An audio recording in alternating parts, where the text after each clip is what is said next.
அனைவருக்கும் வணக்கம். இந்த வீடியோவில் என்ன பார்க்க போகிறோம் அப்படின்னா இந்தியன் எக்கனாமிக் பற்றி தான் பார்க்க போகிறோம். இந்தியன் எக்கனாமிக்கோட பேசிக் கான்செப்ட் என்னென்ன அப்படிங்கிற ஒரு டீட்டெயில்ஸ் ஒன்ஸ் பார்த்துக்கலாம். இந்தியன் எக்கனாமிக்கோட நேச்சுரல்ஸ் என்ன அப்படின்னு சொல்லி பார்க்கலாம். 5 ஆண்டு திட்டங்களை பற்றியும் அவற்றினோட மாடல்கள், ஒவ்வொரு 5 ஆண்டு திட்டத்திலும் ஒவ்வொருத்தரோட மாடல்களை ஃபாலோ பண்ணியிருப்போம். அதுகளை பற்றியும் பார்க்கலாம். ஓகேங்களா? இதுலேருந்து கொஸ்டின் வருமா அப்படின்னு கேட்டால் கண்டிப்பாக கொஸ்டின் வரும். டிஎன்பிஎஸ்சியோட எல்லா எக்ஸாமுக்குமே இந்த டாபிக் வர்றது. அதாவது எக்கனாமிக்ஸ் அப்படிங்கிறதுலேருந்து எக்கனாமிக்கும் டிஎன் அட்மினிஸ்ட்ரேஷனும் சேர்ந்து குரூப் 4ல் 20 கொஸ்டின் வரும். குரூப் 1னா 40 கொஸ்டின்ஸ் வரும். அதனால் மோஸ்ட் இம்பார்ட்டன்ட் எக்கனாமிக்கில் கரண்ட் அஃபேர்ஸ் நிறைய கேட்பாங்க. டிஎன் அட்மினிஸ்ட்ரேஷன்லேயும் கரண்ட் அஃபேர்ஸ் நிறைய கேட்பாங்க.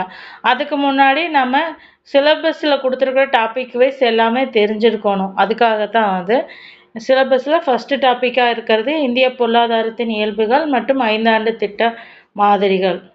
ஓகேங்களா? அதுதான் இந்த வீடியோவில் கவர் ஆகிறோம். இந்திய பொருளாதாரம் அப்படிங்கிறது எதை குறிக்கும் அப்படின்னா, நுகர்வோரோட விருப்பங்களை நிறைவு செய்வதற்கு பொருட்களையும் பணிகளையும் உற்பத்தி செய்த நுகர்வோர் இடத்துல கொண்டு போகிறோம்ல, அது வரைக்கும் இருக்கிற ப்ராசஸ் எல்லாமே என்ன அப்படின்னு சொல்லணும்னா பொருளாதார நடவடிக்கைகள் அப்படின்னு தான் சொல்லணும். ஒரு பொருளை உற்பத்தி செஞ்சு அதை நுகர்வோர்கிட்ட கொண்டு சேர்க்கிற வரைக்கும் இடையில நடக்கிற நடவடிக்கைகள் எல்லாமே என்னன்னு சொல்லணும்னா பொருளாதாரம் சார்ந்த நடவடிக்கைகள் அப்படின்னு சொல்கிறோம். பொருளாதாரத்தோட அடிப்படை அப்படின்னா என்னது? உற்பத்தி, நுகர்வு. இதில் பகிர்வுன்னு சொல்லி வரணும். உற்பத்தி, நுகர்வு, பகிர்வு அப்படின்னு வரும். பகிர்வு அப்படின்னா கொண்டு போய் சேர்க்கறது. ஃபஸ்ட்டு அரிசியை உற்பத்தி செய்தோம் அப்படின்னா அது உடனே மக்களுக்கெல்லாம் பயன்படுற மாதிரி வராது. ஃபஸ்ட்டு விவசாயிகள் நெல்லை உற்பத்தி செய்வாங்க. நெல்லை கொண்டு போய் ரைஸ் மில்லில் கொண்டு போய் அதை அரைச்சி ரெடி பண்ணி தான் பேக் பண்ணி மக்களுக்கு பயன்படுற மாதிரி கொடுக்குறாங்க.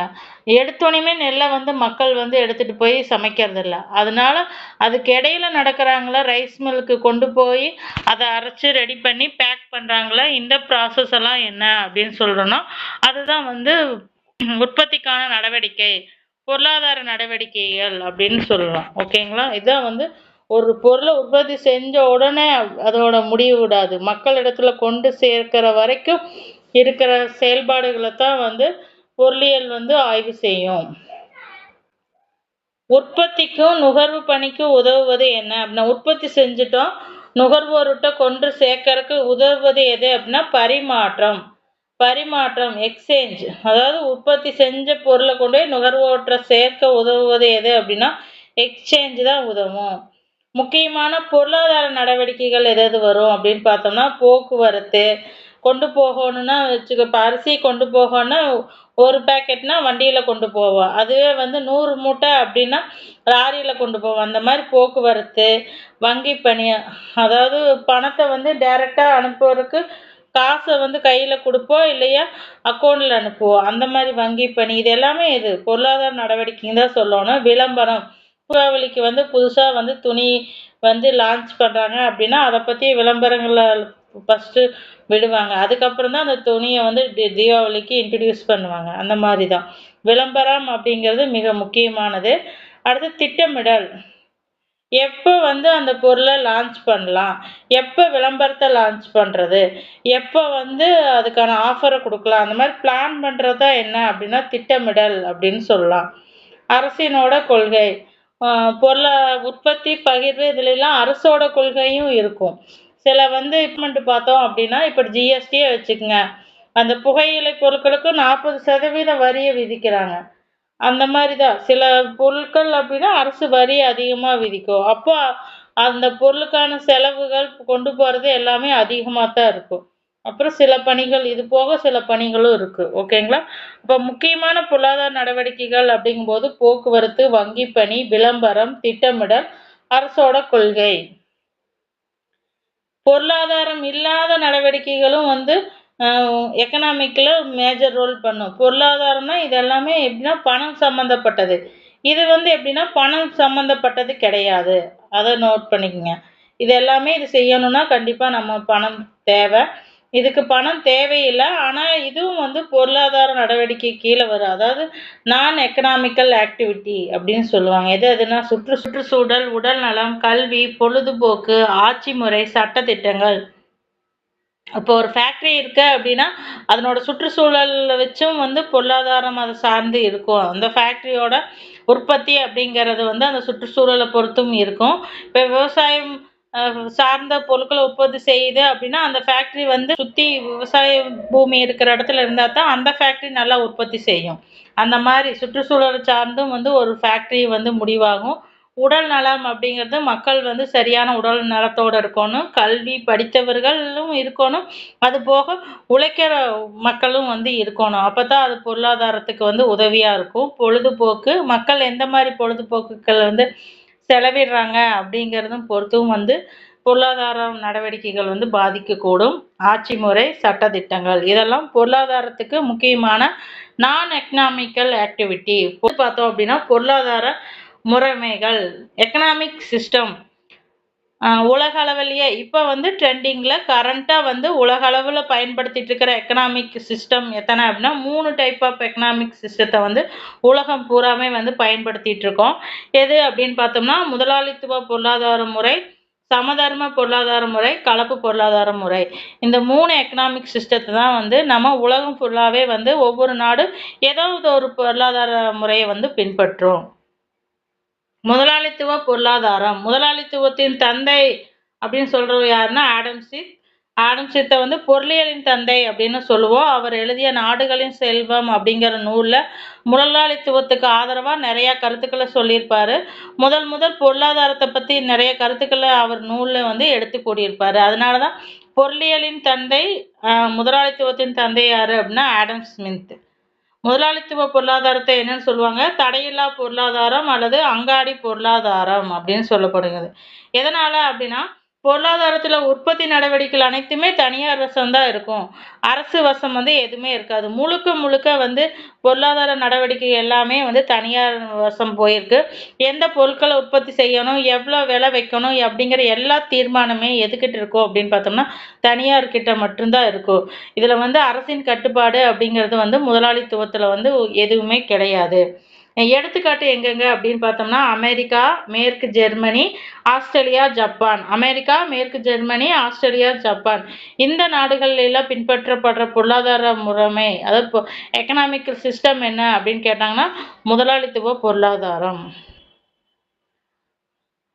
அது குளோபலைசேஷன் உலகத்துவம் அப்படிங்கிற பதத்தை வந்து முதல்ல பயன்படுத்தவர் யாரு அப்படின்னா மென் பிரட்டிஸ்கர் அப்படிங்கிறவர் பயன்படுத்தி இருக்காரு. அதாவது குளோபலைசேஷன் அப்படின்னா விரிவுபடுத்தப்பட்ட முதலாளித்துவம், உலகளாவிய முதலாளித்துவம். உலகத்து அளவுக்குள்ள எங்க வேணாலும் வந்து அவங்களோட சந்தையை ஏற்படுத்தி நடவடிக்கைகளை மேற்கொள்ளலாம். அவங்க நாடு மட்டும் இல்லாம உலகத்தில் உள்ள பெரிய பெரிய நாடுகளுடன் மேற்கொள்றத என்னன்னு சொல்றாங்க இந்த உலகத்துவமான நடவடிக்கை.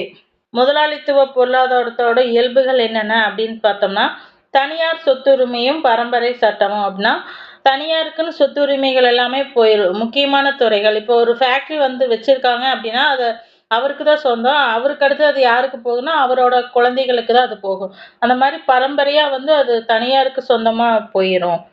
அடுத்தது தேர்ந்தெடுப்பதில் சுதந்திரம். இப்போ உற்பத்தி செய்கிறாங்கன்னா எந்த பொருளை உற்பத்தி செய்யலாம், அதில் எவ்வளோ குவாலிட்டிக்கு உற்பத்தி செய்யலாம், என்ன ப்ரைஸில் வைக்கலாம் அப்படிங்கிறது எல்லாமே வந்து சுதந்திரமாக தான் இருக்கும். அதில் அரசு கட்டுப்பாடு அப்படிங்கிறது ஒரு கொஞ்சம் கூட இருக்காது. அதனால தேர்ந்தெடுப்பதில் சுதந்திரம். லாப நோக்கம். தனியார் துறை அப்படின்னாவே அவங்களோட மைண்ட் எப்படி இருக்குன்னா லாப நோக்கமாக தான் இருக்கும். ப்ராஃபிட் மைண்டில் தான் இருக்கும் அவங்களோட இது. ஏன்னா அவங்க வந்து சேவை மனப்பான்மை அப்படிங்கிறது அவங்ககிட்ட இருக்காது. அரசு தான் மக்களுக்கு செய்யணும் அப்படிங்கிற சேவை மனப்பான்மையில் இருக்கும். தனியார் துறை அப்படிங்கும்போது எப்பவுமே ப்ராஃபிட் மோட்டிவ்ல தான் இருப்பாங்க. அடுத்து போட்டியில் சுதந்திரம் அப்படின்னா ஃப்ரீடம் காம்படிஷன் அப்படிங்கிறது எந்த அவங்களுக்கு போட்டி அப்படிங்கிறது வந்து இருக்காது. ஏன்னா அது ஒரு துறையில் ஒரு தனியார் நிறுவனம் இருக்குது அப்படின்னா வேற ஒரு நிறுவனம் போட்டிக்கு வந்தாலும் அது வந்து தனியார் துறைகளுக்குள்ள தான் இருக்குமோ ஒழிஞ்சு அரசு அளவுக்கு வந்து மற்ற ஒரு கம்பெனியோட பெரிய கம்பெனி அளவுக்கு போட்டி போட முடியாது. அதனால் போட்டி போடுறதுலேயும் அவங்களுக்கு சுதந்திரமாக தான் இருக்கும். விலை இயங்கும் முறை. எந்த மாதிரி ப்ரைஸை ஃபிக்ஸ் பண்ணலாம் அப்படிங்கிறது வந்து தனியார் வசம்தான் இருக்கும். அதனால் அவங்களுக்கு விலை வந்து ஏறிட்டு இறங்கிட்டு அந்த மாதிரி மாறிட்டே தான் இருக்கும். அரசின் பங்கு அப்படின்னா ரோல் ஆஃப் கவர்மெண்ட் அப்படிங்கிறது தனியார் துறையில் மிக மிக குறைவாக தான் இருக்கும். ஏன்னா தனியார் வசம்தான் எல்லா முடிவுகளுமே வந்து தனியார் வசம்தான் இருக்கும். அதனால அரசோட பங்கு அப்படிங்கிறது குறைவாக தான் இருக்கும். வருமான ஏற்றத்தாழ்வு வருமான ஏற்றத்தாழ்வுனா ஏன்னா ஒரு சில நிறுவனங்கள் முதலாளிகள் வந்து பெரும் பணக்காரனா ஆகிட்டே தான் இருப்பாங்க. மிடில் கிளாஸ் மக்கள் வந்து மிடில் கிளாஸ்லயே தான் இருப்பாங்க. லோயர் கிளாஸ் வந்து கொஞ்சம் பேர்கிட்ட மட்டும் பணம் போய் சேரும். மற்ற எல்லாருமே வந்து கீழே தான் இருந்துட்டு இருப்பாங்க. அந்த வருமான ஏற்றத்தாழ்வு அப்படிங்கிறது வந்து மிகப்பெரிய பிரச்சனையா முதலாளித்துவ பொருளாதாரத்தில் சொல்லப்படுகிறது. அடுத்த பொருளாதாரம் சமதர்ம பொருளாதாரம். சமதர்மத்தின் தந்தை காரல் மார்க்ஸ். முதலாளித்துவத்தோட தந்தை ஆடம் ஸ்மித். சமதர்மத்தோட தந்தை யாருன்னா காரல் மார்க்ஸ். மொத்த திட்டமிடுதலில் வந்து பொது உடைமை பொருளாதார நடவடிக்கைகள் அரசுகளோட கட்டுப்பாட்டில் தான் இருக்கு. மொத்த திட்டமிடுதலுமே அரசோட கண்ட்ரோலில் தான் இருக்கும். பொருளாதார நடவடிக்கைகள் எல்லாமே யார்கிட்ட இருக்கும் அப்படின்னா அரசிடக்கிட்ட தான் இருக்கும். அரசே வந்து பெரும்பான்மையான தொழில்களை உரிமை கொண்டு கட்டுப்படுத்தி ஒரு சமுதாயத்தை ஒழுங்குபடுத்தும் முறை தான் என்னன்னு சொல்றாங்க சமதர்மம். அரசுகிட்ட தான் என்னது பெரும்பான்மையான துறைகள் எல்லாமே இருக்கும். தொழில்கள் எல்லாமே அரசிடம்தான் இருக்கும். என்ன நடவடிக்கை எவ்வளோ உற்பத்தி செய்யணும், என்ன பொருளை உற்பத்தி செய்யணும், எவ்வளோ விலையை நிர்ணயிக்கணும் அப்படிங்கிற எல்லா நடவடிக்கைகளுமே அரசு தான் மேற்கொள்ளும். அதில் தனியாரோட பங்களிப்பு அப்படிங்கிறது வந்து குறைவாக தான் இருக்கும். முக்கியமான உற்பத்தியெல்லாம் அரசிடம் இருக்கும். அதை கொண்டு சேர்க்கிற பணிகளில் மட்டும்தான் தனியாரிடம் வந்து இருக்கும். அந்த மாதிரி இருக்கிறத என்னன்னு சொல்கிறாங்க சமதர்ம பொருளாதாரம் அப்படின்னு. சமதர்ம பொருளாதாரத்துக்கு எடுத்துக்காட்டு இப்போ வடகொரியா சைனாலெல்லாம் சமதர்ம பொருளாதாரம் தான் சொல்லணும். ஏன்னா அங்கே வந்து தனியார் பங்களிப்பை விட அரசோட பங்களிப்பு தான் வந்து அதிகமாக இருக்கும். வடகொரியாலெல்லாம் வீடும் கூட அரசு தான் கட்டி கொடுப்பாங்க. அந்த அளவுக்கு அங்கே பொருளாதார நடவடிக்கை வந்து அரசோட கண்ட்ரோலில் தான் இருக்கு. அடுத்து பார்த்தோம்னா சமதர்ம பொருளாதாரத்தை என்னன்னு சொல்றாங்க அப்படின்னா திட்டமிட்ட பொருளாதாரம் அல்லது கட்டளை பொருளாதாரம். திட்டமிட்ட பொருளாதாரம் அல்லது கட்டளை பொருளாதாரம். திட்டமிட்ட பொருளாதாரம் போது ஏன்னா அரசே முதல்ல முன்கூட்டியே திட்டமிட்டு தான் நடவடிக்கைகளை மேற்கொள்ளும். கட்டளை பொருளாதாரம்னா ஏன்னா மக்கள்களுக்கும் சரி மற்றவங்களுக்கு அவ்வளோ உரிமை இருக்காது. எல்லாமே அரசோட கண்ட்ரோலில். நிலம் வாங்கணுன்னாலும் அரசோட அனுமதி பெற்று இத்தனை ஸ்கொயர் ஃபீட்டு மட்டும்தான் ஒரு ஆளுக்கு அப்படின்னு சொல்லி அலோவ் பண்ணாங்கன்னா அந்த அளவுக்கு மட்டும்தான் வாங்க முடியும். எல்லாமே அரசோட கண்ட்ரோலில் இருக்கும்போது மக்களுக்கான செயல்பாடு அப்படிங்கிறது வந்து கம்மியாக தான் இருக்கும். அப்போ அந்த இடத்துல எப்படி இருக்குன்னா கட்டளை பொருளாதாரமாக தான் தெரியும். கட்டளை அப்படிங்கிறது வந்து ஃபோர்ஸ் பண்ணி கட்டாயப்படுத்தி ஒவ்வொன்றும் செய்ய வைக்கிற மாதிரி இருக்கும். அடுத்தது பார்த்தோம் அப்படின்னா சமதர்ம பொருளாதாரத்தோட இயல்புகள். அதனோட இயல்புகள் என்ன அப்படின்னு பார்த்தோம்னா உற்பத்தி மூலங்களில் வந்து பொது உரிமம் பப்ளிக் ஓனர்ஷிப்பாக இருக்கும். எல்லாமே எப்படி இருக்கும் இப்போ அரசுக்கு சொந்தமானதாக இருக்கும். மைய திட்டமிடல் சென்ட்ரல் பிளானிங். ஒரு இடத்துலேருந்து திட்டமிட்டுட்டு அந்த திட்டங்கள் வந்து மற்ற எல்லாம் எப்படி பண்ணணும் அப்படின்னு எல்லாத்தையும் ஒருங்கிணைக்கிற மையமாக ஒன்று இருக்கும். அது வந்து அரசாக தான் இருக்கும். அதிக அளவில் சமூக நலன். இதில் ப்ராஃபிட்டை விட சமூக நலன் தான் முக்கியம். லாபம் இல்லாட்டியுமே அதனோட திட்டமிடுதல் வந்து மக்களோட நலனை நோக்கி தான் இருக்கும். போட்டி இல்லாமை. அது அரசே ஏற்று நடத்துறங்காட்டி போட்டி அப்படிங்கிறது இருக்காது. விலை இயங்கு முறை எல்லாமே அதாவது அடிக்கடி விலை ஏறுறது குறையிறது அந்த மாதிரி எல்லாம் இருக்காது. இப்போ தங்கத்தோட விலையவே எடுத்துங்க. தங்கத்தோட விலைங்கிறது தனியார் வசம் இந்தியாவில் இருக்கிறங்காட்டி தான் டெய்லி ஏறுது. ஒரு நாளைக்கு 2 தாட்டி ஏறுது. அதுவும் வந்து மூர்த்த நாள்லாம் வந்துச்சுன்னா 3 தாட்டி 4 தாட்டின்னு ஒரு நாளைக்கு விலை ஏற்றிட்டே இருப்பாங்க. அதெல்லாம் தனியார் வசம் இருக்கிறங்காட்டி தான் அந்த மாதிரி ஒரே நாளில் வந்து விலை ஏற்றுறதெல்லாம் நடக்கும். இது வந்து கட்டளை பொருளாதாரத்தில் அந்த மாதிரி விலை இயங்கு முறை அப்படிங்கிறது இருக்காது. வருமானம் சமத்துவம். வருமானம் வந்து எல்லாருக்குமே. ஏன்னா ஒரே ஆளுக்கிட்ட வந்து எல்லா துறையும் கொடுத்து இப்போ எக்ஸாம்பிளுக்கு எடுத்துங்க இந்தியாவில் வந்து ஒரு பெரிய நிறுவனம் தான் எல்லாத்தையுமே கட்டும். விமான நிலையத்தை கட்டும். பெட்ரோலியம் அந்த நிறுவனத்துக்கிட்ட தான் இருக்கும். பெட்ரோல் எடுக்கிறது வாகனம் போக்குவரத்து எல்லாமே அந்த நிறுவனத்துக்கிட்ட இருக்கும்போது வருமானம் எல்லாமே அந்த ஒரு நிறுவனத்துக்கு தான் போகும். ஆனால் அரசே எடுத்து நடத்தும்போது ஒரு பக்கம் குவியறது வருமானம் போய் ஒரு சாரார்கிட்ட குவியறது வந்து தடுக்கப்பட்டு பரவலாக்கப்படும். வருமானம் அப்படிங்கிறது வந்து எல்லாத்துக்கும் சமமாக கிடைக்கும். வாய்ப்புகள்லாம் சமத்துவம். எல்லாருக்குமே வாய்ப்பு கிடைக்கும். இப்போ மக்கள் மருந்தகம் அப்படின்னு கவர்மெண்ட் கொண்டு வந்துச்சு அப்படின்னா அது எல்லாருமே எடுத்து நடத்தலாம். ஒரு பர்டிகுலர் பீப்புள் மட்டும்தான் நடத்தணும் அப்படிங்கிறது இல்லை. அந்த மாதிரி அரசு வந்து ஸ்கீம் அனௌன்ஸ் பண்ணும். அதை வந்து எடுத்தெழுதற்கு எல்லாருமே விருப்ப மனு தெரிவிப்பாங்க. எல்லாருக்குமே சமமான வாய்ப்புகள் அப்படிங்கிறது பகிர்ந்தளிக்கப்படும். அடுத்தது என்னன்னா, வகுப்பு பேதம் இல்லாத சமூகமும். அதாவது பணக்காரர் ஏழைகள் அப்படிங்கிற வகுப்புல பேதம் இல்லாம சமுதாயத்துல ஒட்டுமொத்த வளர்ச்சியும் வந்து இந்த கட்டளை பொருளாதாரத்துல ஏற்படும். இதெல்லாம் என்னன்னா கட்டளை பொருளாதாரத்தோட இயல்புகள். அப்படின்னா கலப்பு கலப்பு பொருளாதாரம் இருக்கு. கலப்பு பொருளாதாரம் அப்படிங்கிறது என்ன அப்படின்னா, தனியார் துறை, அரசு துறை, இந்த 2 துறையும் சேர்ந்ததை தான் என்னன்னு சொல்லுவாங்க, கலப்பு பொருளாதாரம் அப்படின்னு சொல்லுவாங்க. இந்தியா வந்து ஒரு கலப்பு பொருளாதார நாட்டுக்கு வந்து எடுத்துக்காட்டு. இங்க தனியார் துறையும் இருக்குது, அரசு துறையும் இருக்கு. தனியார் துறை கிட்ட வந்து லாப நோக்கம் இருக்கிறதா தனியார் துறை கிட்ட தான் இருக்கும். மக்களோட நலன்ல அக்கறை இருக்கிற துறைகள் எல்லாமே அரசு துறைகளா இருக்கும். ராணுவம், பாதுகாப்பு, இந்த மாதிரி முக்கியமான இதுகள்லாம் யார்கிட்ட இருக்குன்னா அரசுகிட்ட தான் இருக்கும். மற்றபடி இப்போ போக்குவரத்தும் பார்த்தோம் அப்படின்னா தனியார் துறையும் இருக்குது, அரசு துறையும் இருக்குது. கல்வியும் தனியார் துறையும் இருக்குது, அரசு துறையும் இருக்குது. இப்போ பெட்ரோலியம் தனியார் துறை, அரசு துறை, எல்லாமே தனியார் துறை, அரசு துறைன்னு சொல்லி நம்மளோட முக்கியமான நடவடிக்கைகள் மட்டும்தான் வந்து அரசு துறைக்கிட்ட இருக்கு. மீதி எல்லாமே தனியார் அரசும் சேர்ந்து தான் வந்து இயங்கிட்டு இருக்கோம். ரயில்வே துறையும் வந்து நம்ம நாட்டில் அரசாங்கத்துக்கிட்ட தான் இருக்கு. பொது போக்குவரத்துல மிகப்பெரிய போக்குவரத்து ரயில்வே போக்குவரத்துங்காட்டி அது அரசுக்கிட்ட மட்டும் இருக்கு. பட் விமான போக்குவரத்து வந்து தனியார் துறைக்கிட்டையும் இருக்கு, அரசு துறைக்கிட்டையும் இருக்கு. இப்படி சேர்ந்து வேலை செய்யறதா என்ன அப்படின்னா கலப்பு பொருளாதாரம். 2 அதான் மிகப்பெரிய இன்வெஸ்ட்மெண்ட் எல்லாம் வந்து தனியார் துறை மூலமா நடவடிக்கை மேற்கொள்ளுவாங்க. அப்புறம் மக்கள் நலன் சார்ந்த இதெல்லாம் வந்து அரசு துறை மேற்கொள்ளும். இதுதான் வந்து கலப்பு பொருளாதாரம். கலப்பு பொருளாதாரம் வந்து கட்டளை பொருளாதாரத்தில் இருக்கிற நன்மைகளையும் முதலாளித்துவ பொருளாதாரத்துக்கிட்ட இருக்கிற நன்மைகள் 2 பொருளாதாரத்துல இருக்கிற நன்மைகளை எடுத்து செயல்படுத்தும். ஓகே, அடுத்து பார்த்தோம் அப்படின்னா மொத்த நாட்டு உற்பத்தி ஜிஎன்பி, கிராஸ் நேஷனல் ப்ராஃபிட். அப்படின்னா ஒரு நாட்டில் ஒரு ஆண்டில் உற்பத்தி செய்யப்பட்ட பண்டங்கள் மற்றும் பணிகளின் மதிப்பு. இது தேய்மானத்தையும் நிகர ஏற்றுமதியும் உள்ளடக்கியது. தேய்மானம் கழிக்காம மேற்கொண்டது என்ன அப்படின்னா cross national profit. Net national profit NNP அப்படின்னா தேய்மானத்தை கழிச்சது போக வரதான் என்என்பி. அதாவது நிகர நாட்டு உற்பத்தி அப்படிங்கிறது வந்து ஒரு ஆண்டில் ஒரு நாட்டில் உற்பத்தி செய்யப்பட்ட பண்டங்கள் மற்றும் பணங்களின் மதிப்பு.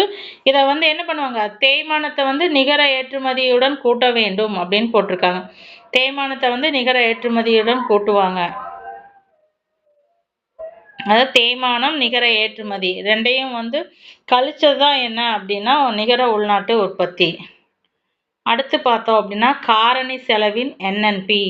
என்என்பி அட் ஃபேக்டரி காஸ்ட் அப்படின்னா எல்லா உற்பத்தி காரணிகளுக்கும் கிடைத்த மொத்த வருமானம். உற்பத்தி செய்யப்பட்ட மொத்த பொருட்களுக்கும் சேர்ந்து கிடைக்கிற வருமானத்தை தான் என்னன்னு சொல்றாங்க, காரணி செலவில் என்என்பி அப்படின்னு சொல்றாங்க. தனிநபர் வருமானம்னா பர்சனல் இன்கம்.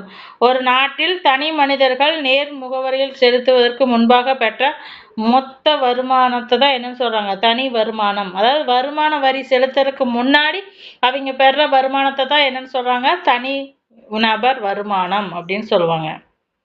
செலவிடக்கூடிய வருமானம். செலவிடக்கூடிய வருமானம் அப்படின்னா வரி செலுத்தினதுக்கு பின்னாடி செலவு செஞ்சதுக்கு அப்புறம் மீதி இருக்கக்கூடிய சேமிப்பை கூட்டு பெறுவது தான் என்னன்னு சொல்றாங்க, செலவிடக்கூடிய வருமானம்.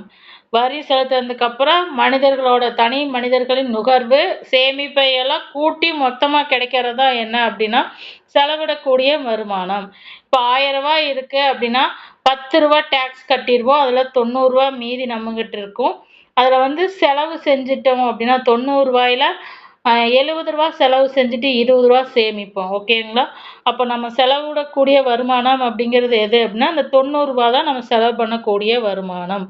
இந்த 10 ரூபாய் அப்படிங்கிறது டேக்ஸ் பே பண்ணிட்டோம், அது வந்து கணக்கு வராது. டேக்ஸ் போக மீதி எவ்வளோ இருக்கோ அதைத்தான் என்னன்னு சொல்றாங்க, செலவிடக்கூடிய வருமானம். அடுத்து மாற்று செலுத்துதல், டிரான்ஸ்ஃபர் பேமெண்ட். மாற்று செலுத்துதல் அப்படின்னா என்னன்னா வேலையற்றோருக்கு அரசு அளிக்கும் உதவித்தொகை, முதியோருக்கு வழங்கப்படும் ஓய்வூதியம் எல்லாம் என்னன்னு சொல்றாங்க, மாற்று செலுத்துகை. இப்ப தமிழ்நாட்டுல வந்து மகளிர் உதவித்தொகை வழங்குறாங்க, முதியோர் உதவித்தொகை இரண்டுமே வழங்கிட்டு வராங்க. அதையெல்லாம் என்னன்னு சொல்லணும், மாற்று செலுத்துகை அப்படின்னு சொல்றாங்க, டிரான்ஸ்ஃபர் பேமெண்ட் அப்படின்னு சொல்லணும். அடுத்தது பார்த்தோம் அப்படின்னா முக்கியமான point features of the Indian economy. இந்திய பொருளாதாரத்தோட இயல்புகள். இந்தியா ஒரு கலப்பு பொருளாதார நாடு. தனியார் துறையும் இயங்கும், பொதுத்துறையும் இயங்கும். 2 துறையும் சேர்ந்ததான் இந்த இந்தியா. வேளாண்மைக்கு முக்கிய பங்கு வகிக்கிறது. இந்தியாவில் வந்து முக்கிய தொழில் அப்படின்னு பார்த்தோம்னா வந்து வேளாண்மை தான். 45% முன்னெல்லாம் 50%க்கு மேலே வேளாண்மையில் தான் 50%க்கு மேலே வேளாண்மையில் இருந்தாங்க. இப்போ 45% பீப்புள் வந்து வேளாண்மையும் வேளாண்மை சார்ந்த தொழிலையுமே வந்து நம்பி இருக்காங்க. வளர்ந்து வரும் சந்தை. இந்திய சந்தை அப்படிங்கிறது மிகப்பெரிய அளவில் வளர்ந்துட்டு வந்துட்டு இருக்கு. வளர்ந்து வரும் பொருளாதாரம். சந்தை விரிவடைந்ததுனால நம் நாட்டோட பொருளாதாரம் அப்படிங்கிறது வந்து மிகப்பெரிய அளவில் வளர்ந்து விரிவடைந்துட்டு இருந்திருக்கு. வேகமாக வளரும் பொருளாதாரம் அப்படிங்கும்போது வளர்ந்த நாடுகளோட கம்பேர் பண்ணும்போது நம்மளோட வளர்ச்சி அப்படிங்கிறது வந்து நல்லா வேகமாக இருக்குது. நம்மளோட ஜிடிபி அப்படிங்கிறது வந்து உலகளவு மற்ற நாடுகளை விட இடத்துல இருக்கும். அதனால் வேகமாக வளரும் பொருளாதாரம் இந்தியாவோட பொருளாதாரம். வேகமாக வளரும் பணிகள் துறை அப்படின்னா சர்வீஸ் சர்வீஸ் சேவைத்துறை வந்து வேகமாக வளர்ந்துட்டு இருக்கு. அதைத்தான் வேகமாக வளரும் பணிகள் துறை அப்படின்னு சொல்கிறாங்க. பேரளவு உள்நாட்டு நுகர்ச்சி அப்படின்னா நம் நாட்டோட மக்கள் தொகை அதிகமாக இருக்கிறதுனால இங்கேயே நம்மளுக்கு நுகர்ச்சிக்கு அதிகமாக தேவைப்படுது. அதைத்தான் என்னன்னு சொல்கிறாங்க, பேரளவு உள்நாட்டு நுகர்ச்சி. அடுத்தது நகர பகுதிகளில் விரைவான வளர்ச்சி. நிறைய மக்கள் இப்போ நகரப்புறங்களை நோக்கி எல்லாம் படையெடுக்கிறாங்க. அது போக எல்லா ஊர்களும் நகரமயம் ஆயிட்டு இருக்கு. கிராமங்கள்ல இருந்து இப்போ எல்லாமே நகரமயங்களாக மாறிட்டு இருக்கு. அதுதான் நகர பகுதிகளின் விரிவான வளர்ச்சி. நிலையான பேரளவு பொருளாதாரம். நிலையானதுன்னா நம்மளோட வளர்ச்சி வந்து கரெக்டாக நிலையாக ரேஷியோவாக பெரிய அளவில் போயிட்டு இருக்கு. மக்கள் தொகை பகுப்பு. மக்கள் தொகையோட பகுப்பு மூலமாக தான் இந்தியாவோட பொருளாதாரம் இந்த அளவுக்கு வளர்ச்சி அடைஞ்சிட்டு இருக்கு. அது ப்ளஸ்ஸும் கூட மைனஸும் கூட. ஓகேங்களா? முக்கியமான பாயிண்ட்ஸுகளை பார்க்கலாம். இந்திய பொருளாதார தலைப்பில் கலப்பு பொருளாதாரம். கலப்பு பொருளாதாரம் இந்திய பொருளாதாரம்ங்கிறது ஒரு கலப்பு பொருளாதாரம். அப்படின்னா இந்தியா என்பது முதலாளித்துவத்திற்கு சுதந்திரத்தையும் சோசியலிச திட்டமிடலுடன் இணைக்கும் ஒரு கலப்பு பொருளாதாரம். தனியார் துறை வந்து சுதந்திரமாக இயங்கும்.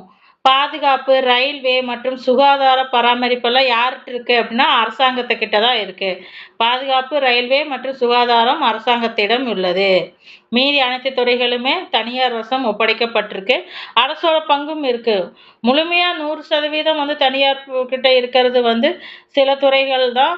மற்ற எல்லாமே அரசாங்கத்துக்கிட்டையும் இருக்கு. அடுத்தது வளரும் பொருளாதாரம். வளரும் பொருளாதாரம் அப்படின்னா குறைந்த தனிநபர் வருமானம் இருக்குது. பரவலாக வறுமை இருக்கிற காரணமாக இந்தியா வந்து என்ன ஆகுது, இன்னும் வளர்ந்துட்டே தான் இருக்கு. வளர்ச்சி அடைந்த நிலை அப்படிங்கிறதுக்கு நாம் இன்னும் ரீச் பண்ண முடியல. அது நம்மளுக்கு ஒரு மைனஸ்ன்னு தான் சொல்லணும். அடுத்து என்ன அப்படின்னா இடைநிலை பொருளாதாரம். இடைநிலை பொருளாதாரம் அப்படின்னா என்ன, ஃபஸ்ட்டு வந்து இந்தியா வந்து முழுக்க முழுக்க விவசாயத்தை நம்பின நாடாக தான் இருந்துட்டு இருந்துச்சு. அந்த நிலையிலிருந்து இப்போ மாறி தொழில் மற்றும் சேவை துறைகளில் வந்து இந்தியா முன்னேறிட்டு இருக்கு. இதை என்னன்னு சொல்கிறாங்க, இடைநிலை பொருளாதாரம் அப்படின்னு சொல்கிறாங்க. விவசாயத்திலிருந்து மாறி சேவை மற்றும் தொழில்துறையை நோக்கி இந்தியா முன்னேறிட்டு இருக்கிறது தான் என்னன்னு சொல்கிறாங்க, இடைநிலை பொருளாதாரம் அப்படின்னு சொல்கிறாங்க. உழைப்பு மிகுந்த பொருளாதாரம். உழைப்பு மிகுந்த அப்படின்னா என்ன, இந்தியா பொருளாதாரத்தில் வந்து உழைப்பு அப்படிங்கிறது மிகுதியாக இருக்கு. விவசாயம், ஜவுளித்துறைகளுக்கெல்லாம் அதிகமாக உழைப்பு தேவைப்படும். ஊதியம் அப்படிங்கிறது வந்து குறைவாக தான் இருக்கும்.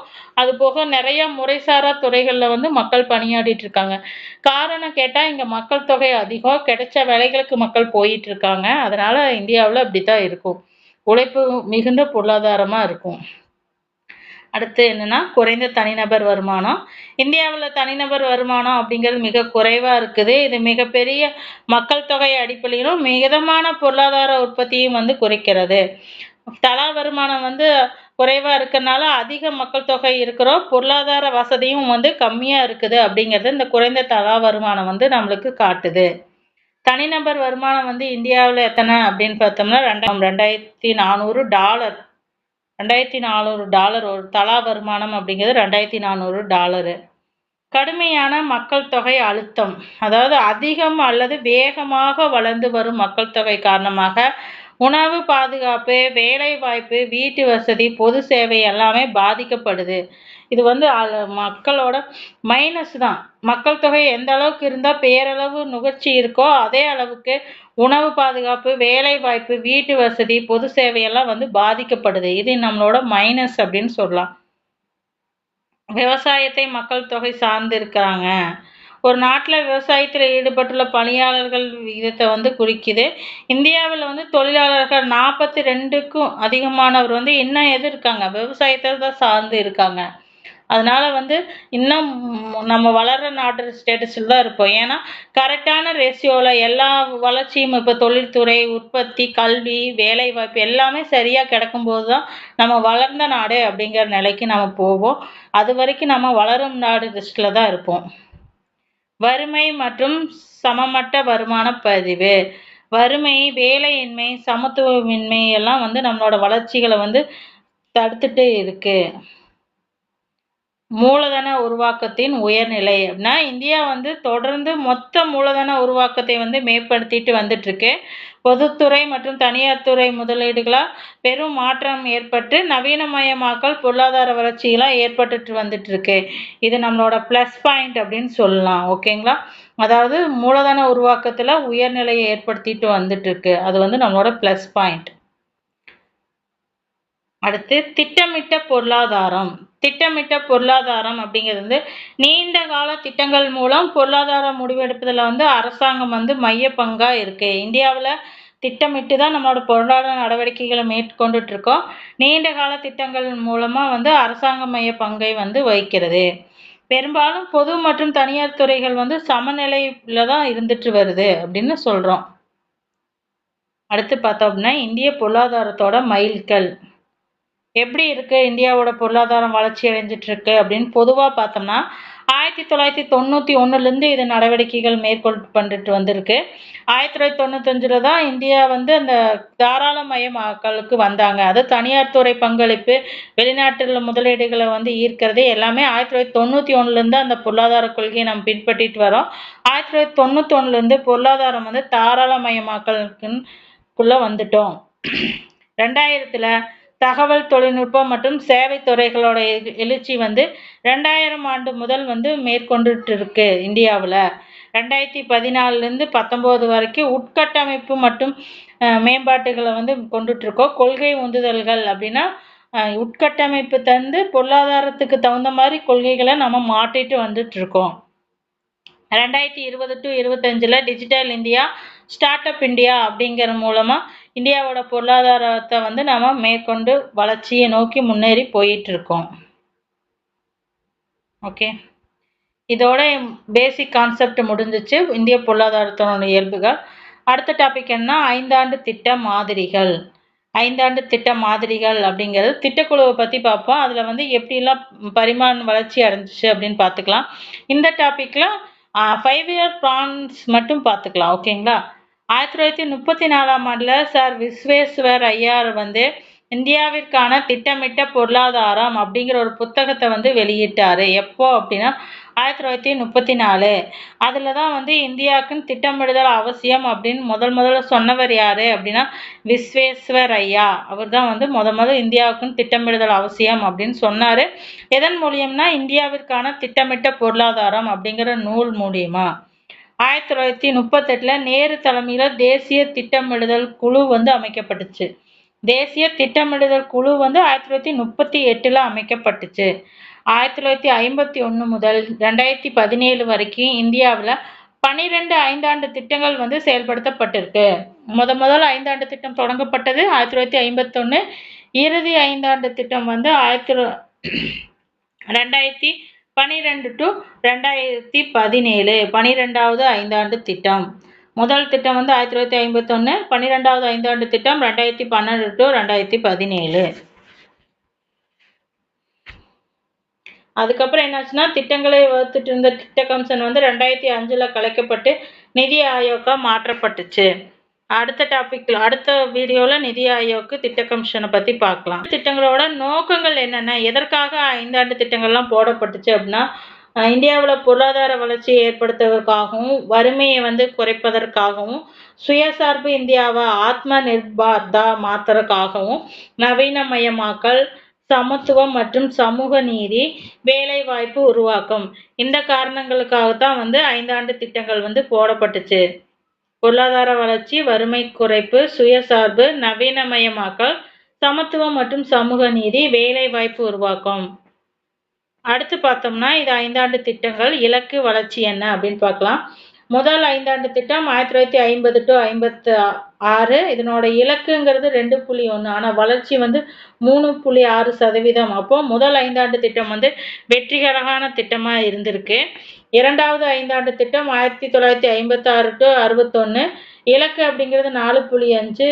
இதனோட வளர்ச்சிங்கிறது 4.3. கிட்டத்தட்ட வெற்றி அடைந்த திட்டம் அப்படின்னு தான் நம்ம சொல்லணும். மூன்றாவது 5 ஆண்டு திட்டம் 1961 to 66.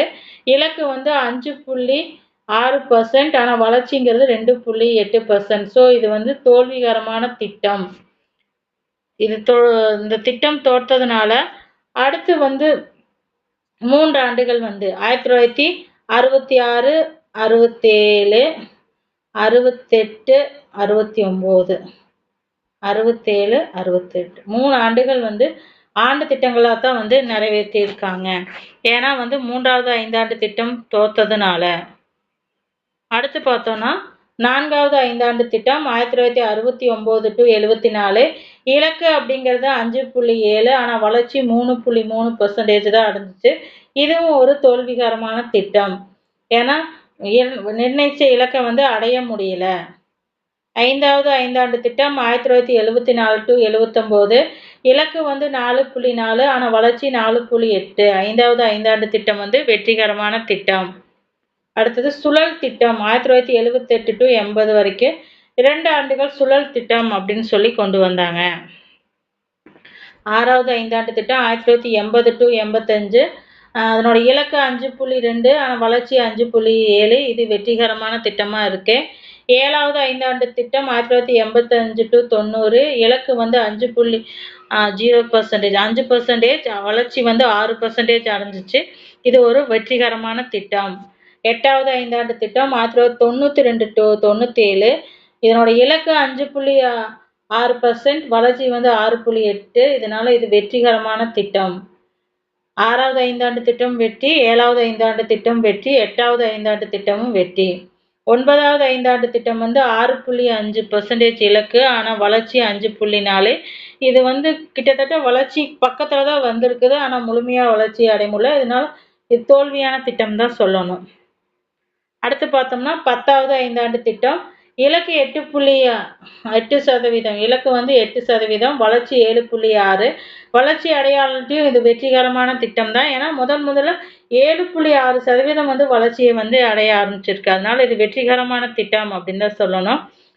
11வது 5 ஆண்டு திட்டம் இலக்கு 9%, வெற்றி 8%. இதுவும் ஒரு வெற்றிகரமான திட்டம் தான். ஏன்னா அதிகப்படியான வளர்ச்சியை ஏற்படுத்தங்காட்டி இதெல்லாம் வெற்றிகரமான திட்டம். 12வது 5 ஆண்டு திட்டம் 8%. அதுக்கப்புறம் 2017. ஆனால் 2015 கலைச்சிட்டு நிதி ஆயோக்கை கொண்டு வராங்க. ஸோ இதனோட வெற்றி என்ன அப்படின்னு தெரியாது. ஆனால் அது வெற்றிகரமாக தான் தொடங்கினாங்க அந்த திட்டத்தையும். இதில் ஒவ்வொரு 5 ஆண்டு திட்டங்கள்லாம் முக்கியமான பாயிண்ட்ஸுகளை மட்டும் பார்க்கலாம். அதனோட மாடல்ஸ் என்னென்ன அப்படின்னு பார்க்கலாம். முதலாவது 5 ஆண்டு திட்டம் 1951 to 56. ஹார்ட் டோமர் மாதிரி, ஹார்ட் டோமரோட மாதிரி. முதலாம் 5 ஆண்டு திட்டம் ஹார்ட் டோமர் மாதிரி. அதனோட நோக்கம் அப்படிங்கிறது என்ன அப்படின்னா வேளாண் வளர்ச்சி. வேளாண் வளர்ச்சி தான் அதனோட முதன்மை நோக்கமாக இருந்துச்சு. இது என்னன்னு சொல்லுவாங்க, சமூக மேம்பாட்டு திட்டம். சமூக மேம்பாட்டு திட்டம். ஏன்னா சுதந்திரம் அடைந்த உடனே நம்மளோட முதன்மை தேவையா என்ன இருந்துச்சு அப்படின்னா உணவு இருந்துச்சு. அதனால மக்கள் தொகைக்கேற்ப உணவு உற்பத்தி இல்லை, எல்லாம் பசி வறுமையா இருந்துச்சு. முதல்ல பசியை ஒழிப்போம் அப்படின்ட்டு வேளாண்மை உற்பத்தியை மேம்படுத்தணும்னு தான் முதல் 5 ஆண்டு திட்டம் அப்படிங்கிறது வேளாண் வளர்ச்சியை தான் நோக்கமா இருந்துச்சு. அது இலக்கு 2.1, வளர்ச்சி 3.8% இருந்துச்சு. இருந்தாலும் இந்த திட்டத்தை சில காரணிகள் பாதிச்சுச்சு. என்னென்ன அப்படின்னா அகதிகள் வருகை, பணவீக்கம், உணவு பற்றாக்குறை. அதெல்லாம் இந்த திட்டத்தை பாதித்ததுக்கான காரணிகள். இது ஒரு வெற்றி பெற்ற திட்டம் தான் சொல்லப்படும். அந்த திட்டத்துல வந்து பக்ரநாங்கல் அணை, ஹிராக்குட் அணை, மேட்டூர் அணை. மேட்டூர் அணையெல்லாம் முதலாம் ஐந்தாண்டு திட்டத்திலேயே இங்க தொடங்கிட்டாங்க. இந்த 3 அணைகளையுமே முதலாவது ஐந்தாண்டு திட்டத்துல தொடங்கப்பட்டுச்சு. அடுத்தது 2வது ஐந்தாண்டு திட்டம் 1956 to 1961. இது என்ன மாடல் அப்படின்னு பார்த்தோம்னா மஹலானோபிஸ் மாடல். மஹலானோபிஸோட மாடலு. இதனோட நோக்கம் என்னன்னா துரிதமான தொழில்மயமாதல் மற்றும் கனரக தொழில் வளர்ச்சி. இதுதான் இந்த திட்டத்தோட நோக்கம். இதனோட இலக்கு அப்படிங்கிறது 4.5, வளர்ச்சி வந்து 4% வந்து அடைஞ்சிருச்சு. 1956ல தொழில் கொள்கை அப்படிங்கிறத வெளியிட்டிருக்காங்க. மஹலானோபிஸ் வந்து சோவியத்தோட பெஸ்ட்மேன் அப்படிங்கிற ஒரு மாதிரியை வந்து பின்பற்றி தான் அவரோட மாடலை வடிவமைச்சாரு. அதனால இது சோவியத் ரஷ்யாவோட மாடலை பின்பற்றிருக்காங்க. ரூர்கெலா, பிலாய், துர்காப்பூர் இடங்கள்லாம் இரும்பு எஃகு தொழிற்சாலை அமைக்கப்பட்டுச்சு. 2வது ஐந்தாண்டு திட்டத்துல வந்து ரூர்கெலா, பிலாய், துர்காப்பூர்ல இரும்பு எஃகு தொழிற்சாலை அமைக்கப்பட்டுச்சு. 3வது ஐந்தாண்டு திட்டம் 1961 to 66. 3வது ஐந்தாண்டு திட்டம் 1961 to 66. இதனோட மாடல் என்னன்னா ஜான் சாண்டி மற்றும் சக்கரவர்த்தி. இவங்களோட மாடல்ஸ் ஜான் சாண்டி மற்றும் சக்கரவர்த்தியோட மாடலை பின்பற்றி தான் 3வது ஐந்தாண்டு திட்டத்தை வந்து வடிவமைச்சிருக்காங்க. அதனோட நோக்கம் அப்படிங்கிறது வந்து வேளாண் மற்றும் தொழில்களுக்கு சம முக்கியத்துவம். வேளாண்மைக்கும் முக்கியத்துவம், தொழில்துறைக்கும் முக்கியத்துவம், 2க்கும் சமமான முக்கியத்துவம். இதனோட இலக்கு 5.6%, ஆனால் வளர்ச்சி 2.2% தான் அடைஞ்சாங்க. இந்த திட்டம் வந்து தோல்வியான திட்டம்னு சொல்றாங்க. எதனால அப்படின்னா சீன ஆக்கிரமிப்பு வந்து 1962ல நடைபெறுது. அதே 2 வருஷம் கழிச்சு இந்தியா பாகிஸ்தான் போர், 1965ல இந்தியா பாகிஸ்தான் போர். கடும் வறட்சி வந்து 1965லேருந்து 66 வரைக்கும் இருந்துச்சு. இந்த காரணங்களால இந்தியாவில் வந்து 3வது ஐந்தாண்டு திட்டம் வந்து ஒரு ஃபெயிலியர் மாடலாக ஆயிருச்சு. இருந்தாலும் பெராக்கோ இரும்பு மற்றும் எஃகு தொழிற்சாலை வந்து பெராக்கோவில் வந்து நிறுவப்பட்டுச்சு. 3வது ஐந்தாண்டு திட்டம் வந்து தோல்வி அடைஞ்சதுனால 1966 to 1969 3 ஆண்டுகள் வந்து திட்ட விடுமுறை காலமாக இருந்துச்சு. எதனாலனா இந்தியா பாகிஸ்தான் போர், 3வது ஐந்தாண்டு திட்டம் வந்து தோல்வி அடைஞ்சதுனால திட்ட விடுமுறை காலம் விட்டுட்டாங்க. 4வது ஐந்தாண்டு திட்டம் 1969 to 1974. அது என்ன மாடல் அப்படின்னு பார்த்தோம்னா ஆலன் மனோ மற்றும் அசோக் ருத்ராவோட மாடல். 4வது ஐந்தாண்டு திட்டம் ஆலன் மனோ மற்றும் அசோக் ருத்ராவோட மாடல். இதனோட நோக்கம் அப்படிங்கிறது நிலையான மற்றும் தற்சார்பு வளர்ச்சி. நிலையான மற்றும் தற்சார்பு வளர்ச்சி. இலக்கு 5.7% நிர்ணயிச்சாங்க. வளர்ச்சிங்கிறது 3.3% இருந்துச்சு. விலைவாசி வந்து 61% உயர்ந்துருச்சு இந்த 4வது ஐந்தாண்டு திட்டத்துல. இது பாதித்த காரணிகள் அப்படின்னா பங்களாதேஷ்லேருந்து அகதிகள் வந்து 1971ல வந்து இந்தியாவுக்கு வராங்க. பருவமழை பெய்து போகுது. இந்த காரணங்களால 4வது ஐந்தாண்டு திட்டம் வந்து பாதிப்படைஞ்சிருக்கு. நிர்ணயிச்ச இலக்கை வந்து அடைய முடியல. இது ஒரு தோல்விகரமான திட்டம். அடுத்து 5வது ஐந்தாண்டு திட்டம் 1974 to 79. டிடி தார் மாடல். டிடி தாரோட மாடல் அப்படின்னு சொல்லணும். கபி ஹட்டவோ அதாவது வறுமை ஒழிப்பு அப்படிங்கிறது எந்த ஐந்தாண்டு திட்டம் அப்படின்னா 5வது ஐந்தாண்டு திட்டம். வறுமை ஒழிப்பு 5வது ஐந்தாண்டு திட்டம் நாம் வச்சுக்கங்க. இதனோட நோக்கம்ங்கிறது வந்து வளர்ச்சி, சமுதாய நிதி மற்றும் தற்சார்பை அடையணும். முக்கிய நோக்கம் வறுமையை ஒழிக்கணும், வளர்ச்சி, சமுதாய நிதி, தற்சார்பு அடையுது. கபி ஹாட்டவே அப்படின்னா வறுமையே வெளியேறு அப்படின்னு பொருள். வறுமையை விரட்டணும் அப்படிங்கிற நோக்கமாக கொண்டது. இதனோட இலக்கு 4.4%, வளர்ச்சிங்கிறது 5.2%. அப்போ இது ஒரு வெற்றிகரமான திட்டம். பணவீக்கத்தை வந்து கட்டுப்படுத்துவது அவசர தேவையா இருந்துச்சு. இந்த திட்டம் வந்து 1978 ஓராண்டுக்கு முன்பே கைவிடப்பட்டுச்சு. இது வெற்றிகரமான திட்டம் தான், ஆனால் ஓராண்டுக்கு முன்பே கைவிட்டுட்டாங்க. 1978லேருந்து 79 ஒரு ஆண்டுக்கு வந்து சுழல் திட்டம் அப்படிங்கிற திட்டத்தை வந்து தொடங்கினாங்க. ஐந்தாண்டு திட்டத்தை ஒரு ஆண்டுக்கு முன்னாடியே நிப்பாட்டிட்டு அதுக்கு பதிலாக சுழல் திட்டம் அப்படிங்கிற ஒரு திட்டத்தை வந்து கொண்டு வந்தாங்க. அடுத்து 6வது ஐந்தாண்டு திட்டம் 1980 to 85. 1980 to 85. இதனோட மாடல் என்ன அப்படின்னா குனியார் மீட்டர் மிட்டர் அப்படிங்கிறோட மாடலாக கொண்டது தான் எது அப்படின்னா 6வது ஐந்தாண்டு திட்டம். இதனோட நோக்கம் பொருளாதார மேம்பாட்டை அடைவது, பொருளாதாரத்தில் சரியான வளர்ச்சி அடைவதுதான் இதனோட நோக்கம். இலக்குங்கிறது 5.2% வச்சு வளர்ச்சிங்கிறது 6% இருந்திருக்கு. இது ஒரு வெற்றிகரமான திட்டம் தான். வறுமை, வேலை இல்லா திண்டாட்டம், சமூக ஏற்றத்தாழ்வுலாம் களையிறது இதனோட முதன்மை நோக்கமாக இருந்துச்சு.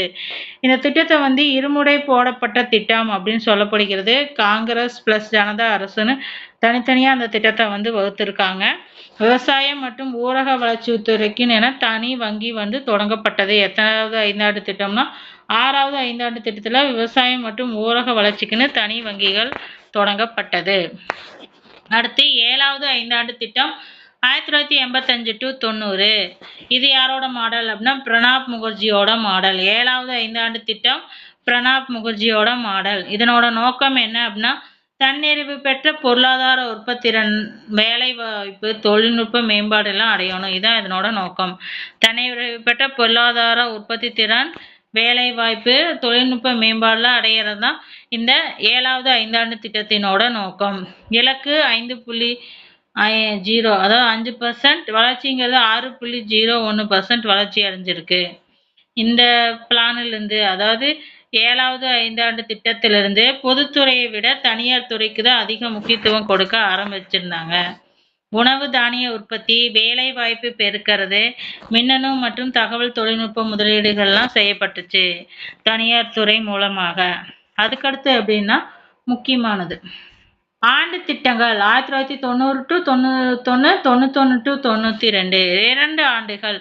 2 ஆண்டுகளுக்கும் அரசின் நிலையற்ற தன்மையினால ஆண்டு திட்டங்களை போட்டிருக்காங்க. 1990 to 91, 91 to 92 ஆண்டு திட்டங்கள். அடுத்தது 8வது ஐந்தாண்டு திட்டம் 1992 to 97. இது யாரோட மாடல் அப்படின்னா ஜான் டபிள்யூ முல்லர் அவரோட மாடல். ஜான் டபிள்யூ முல்லர் அவரோட மாடலு. இதை என்னன்னு சொல்லுவாங்க சுட்டிக்காட்டும் திட்டம். இது என்னன்னு சொல்லுவாங்க சுட்டிக்காட்டும் திட்டம். விவசாயம் மற்றும் மனிதவள மேம்பாட்டிற்கு முக்கியத்துவம் கொண்டதுதான் இந்த 8வது ஐந்தாண்டு திட்டம். விவசாயம் மற்றும் மனிதவள மேம்பாட்டிற்கு முக்கியத்துவம் அளிக்கிறது. இலக்குங்கிறது 5.6%, வளர்ச்சிங்கிறது 6.8%. இது ஒரு வெற்றிகரமான திட்டம். நரசிம்ம ராவோட அரசு இந்தியாவின் புதிய பொருளாதார கொள்கையை வந்து தொடங்கினாங்க. மக்களின் ஒத்துழைப்பு மூலமா மக்கள் தொகையை கட்டுப்படுத்துவதற்கு நடவடிக்கை மேற்கொள்ளப்பட்டுச்சு. அனைவருக்கும் ஆரம்ப கல்வி அப்படிங்கிறதெல்லாம் இந்த 8வது ஐந்தாண்டு திட்டத்தின் மூலமா தான் கொண்டு வந்தாங்க. 15 வயது முதல் 30 வயது வரை உள்ளவர்கள்கிட்ட இருக்கிற எழுத்தறிவின்மையை போக்கணும் அப்படின்னு வயது வந்தோர் கல்வி முறையும் வந்து அறிமுகப்படுத்தினாங்க. இதெல்லாம் எப்போனா 8வது ஐந்தாண்டு திட்டத்துல. அடுத்து 9வது ஐந்தாண்டு திட்டம் 1997 to 2002. நோக்கம் வந்து சமூக நீதி மற்றும் சமத்துவத்துடன் கூடிய வளர்ச்சி. சமூக நீதி மற்றும் சமத்துவத்துடன் கூடிய வளர்ச்சி. இலக்கு வந்து 6.5, வளர்ச்சிங்கிறது 5.6%. இதனை பாதித்த காரணி அப்படின்னு பார்த்தோம்னா ஒடிசா புயல், குஜராத் பூகம்பம், கார்கில் போர். ஒடிசா புயல், குஜராத் பூகம்பம், கார்கில் போர். இது எல்லாமே வந்து 9வது ஐந்தாண்டு திட்டத்தை பாதித்த காரணிகள் அப்படின்னு சொல்லலாம். தோல்விக்கு முக்கிய காரணம் சர்வதேச அளவுல மந்த நிலை இருந்தது தான். 9வது ஐந்தாண்டு திட்டம் தோன்றதுக்கான காரணம் சர்வதேச அளவுல பொருளாதார மந்த நிலை இருந்துச்சு. அடுத்து 10வது ஐந்தாண்டு திட்டம் 2002 to 2007. இதனோட நோக்கம் வந்து 2012க்குள்ள வறுமை விகிதத்தை வந்து 15%, அதாவது 2002க்குள்ள 5% வறுமையை குறைக்கணும், 2012க்குள்ள 15% குறைக்கணும் அப்படின்னு நோக்கம் கொண்டதுதான் என்ன அப்படின்னா 10வது ஐந்தாண்டு திட்டம். இலக்கு வந்து 8.0%, வளர்ச்சிங்கிறது 7.6%. இது வந்து வெற்றிகரமான திட்டம். கிட்டத்தட்ட அதிகப்படியான வளர்ச்சியை பெற்றனால இது வெற்றிகரமான திட்டம் அப்படின்னு சொல்லுவாங்க. இது எந்த மாடல் அப்படின்னா திட்ட கமிஷனோட மாடல். 10வது ஐந்தாண்டு திட்டம் 10வது ஐந்தாண்டு திட்டம் யாருடைய மாடல் அப்படின்னா திட்ட கமிஷனோட மாடல். அடுத்து பார்த்தோம்னா 11வது ஐந்தாண்டு திட்டம் 2007 to 2012. 11வது ஐந்தாண்டு திட்டம். இதனோட நோக்கம் விரைவான மற்றும் உள்ளடங்கிய வளர்ச்சி, அது நிலையான வளர்ச்சி. விரைவான மற்றும் நிலையான வளர்ச்சியை உள்ளடங்கிய வளர்ச்சி தான் இது இந்த 11வது ஐந்தாண்டு திட்டம். இது யாரோட மாடல் அப்படின்னா ரங்கராஜன், சி ரங்கராஜன் ரிசர்வ் பேங்கோட ஆளுநரா இருந்தார்ல, சி ரங்கராஜன் அவரோட மாடல் தான் என்ன அப்படின்னா இந்த 11வது ஐந்தாண்டு திட்டம். இலக்குங்கிறது 9%, வளர்ச்சிங்கிறது 8% அடைஞ்சிட்டாங்க. கல்விக்கு அதிக முக்கியத்துவம். இலக்குல வந்து 8.3% வளர்ச்சி பெற்றதுனால இதுவரைக்கும் அடையப்பட்டதுலயே மிக உயர்வான வளர்ச்சி விகிதம் வந்து இந்த 11வது ஐந்தாண்டு திட்டம் தான். அதனால இது என்னங்கிறா ஒரு வெற்றிகரமான திட்டம். அடுத்தது 12வது ஐந்தாண்டு திட்டம் 2002 to 2017. இதனோட நோக்கம் வேகமான மேலும் நிலையான வளர்ச்சியை உள்ளடக்கிய வளர்ச்சி தான் என்னது 12வது ஐந்தாண்டு திட்டத்தின் நோக்கம். இலக்கு அப்படிங்கிறது 8%, வளர்ச்சிங்கிறது வெற்றிகரமான திட்டம் என பாதியிலேயே ஸ்டாப் பண்ணிட்டு நிதி ஆயோக்கா மாத்திட்டாங்க. இருந்தாலும் இது வெற்றிகரமான திட்டம். தற்போது அதோட நோக்கம் என்னன்னா தற்போது உள்ள அளவை விட கூடுதலாக 94,215 மெகாவாட் மின்சாரத்தை வந்து உற்பத்தி செய்யணும். அனல் மின் நிலையங்கள் மூலமாகவோ இல்ல புனர்மின் நிலையங்களோ அல்லது புதுப்பிக்கத்தக்க வளங்கள் மூலமாகவோ மின்சார உற்பத்தியை வந்து அதிகரிக்கணும் அப்படிங்கிற நோக்கமா கொண்டதுதான் எது அப்படின்னா இந்த 12வது ஐந்தாண்டு திட்டம். ஓகே ஃப்ரெண்ட்ஸ், இந்த வீடியோவில் எதாவது பார்த்தோம் அப்படின்னா பொருளாதாரத்தோட பேசிக் கான்செப்ட் என்ன, அதனோட ஃபியூச்சர்ஸ் என்ன அப்படின்னு சொல்லி பார்த்தோம். அது போக ஐந்தாண்டு திட்டத்தில் வந்து எந்த அளவுக்கு இலக்கு இருந்துச்சு, வளர்ச்சி எவ்வளோ அப்படிங்கிறனும், அதனோட மாடல்ஸ் என்ன, அதனோட நோக்கங்கள் என்ன அப்படிங்கிற டீட்டெயில்ஸ் எல்லாம் வந்து இந்த வீடியோவில் பார்த்துருக்கோம். அடுத்து ஒரு வீடியோவில் பார்க்கலாம். பாய்.